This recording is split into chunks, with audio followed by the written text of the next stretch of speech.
The Ethernet technology was developed significantly earlier than Wi-Fi.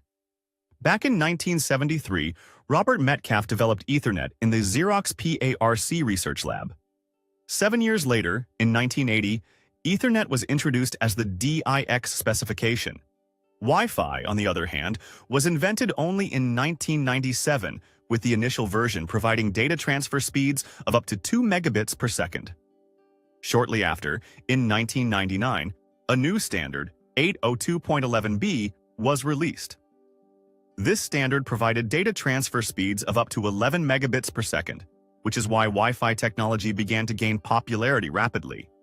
You might have wondered why it's called Wi-Fi and what this abbreviation means. Initially, Wi-Fi was marketed with the slogan, "the standard for wireless fidelity," but over time, the technology adopted the shortened name wireless fidelity, which eventually became the simple and familiar Wi-Fi. The data transfer speed of Wi-Fi largely depends on its version. The latest version is Wi-Fi 7, and compared to the previous version, Wi-Fi 7 is considered a significant leap forward. While the theoretical data transfer speed in the Wi-Fi 6 standard reached 9.6 gigabits per second, the theoretical speed in Wi-Fi 7 increases to an incredible 46 gigabits per second. Since wireless networks are inherently subject to speed loss, Wi-Fi technology is generally considered slower than wired connections. However, it's worth noting that in the case of wired connections, the speed also depends on factors such as the type and version of the cable and its length, as wired connections also experience some speed loss, albeit much less than wireless connections. Now let's move on to the main differences between these technologies and discuss the pros and cons of each. In wired connections, the signal is transmitted through a cable, which is connected at one end to the provider's terminal and at the other to the device. In wireless connections, the provider's cable is connected to a router, and the internet reaches the user through radio signals emitted by the router. Let's start with the advantages of wired connections. First, as mentioned earlier, wired connections have higher data transfer speeds than Wi-Fi. Additionally, wired connections remain stable as long as the cable is intact. In terms of security, wired signals cannot be intercepted without the user's knowledge. However, this type of connection has its drawbacks.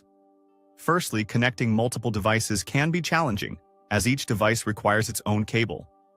To connect several devices, you'll need multiple cables.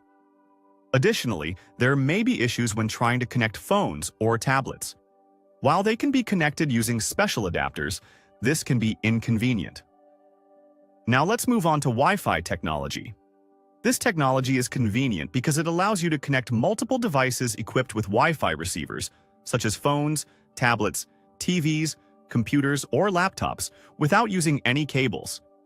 However, if you choose wireless connectivity, you may encounter several downsides.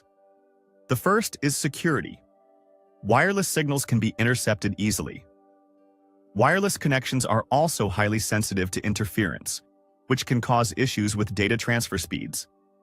Lastly, while less common, you might encounter situations where your equipment cannot handle high speeds. Another factor to consider is the distance between devices and signals from other devices. Even a simple microwave can cause interference. So which is better to choose? Wi-Fi or wired connection? Nowadays, most modern routers are equipped with both wired and wireless connectivity options, allowing you to use both simultaneously.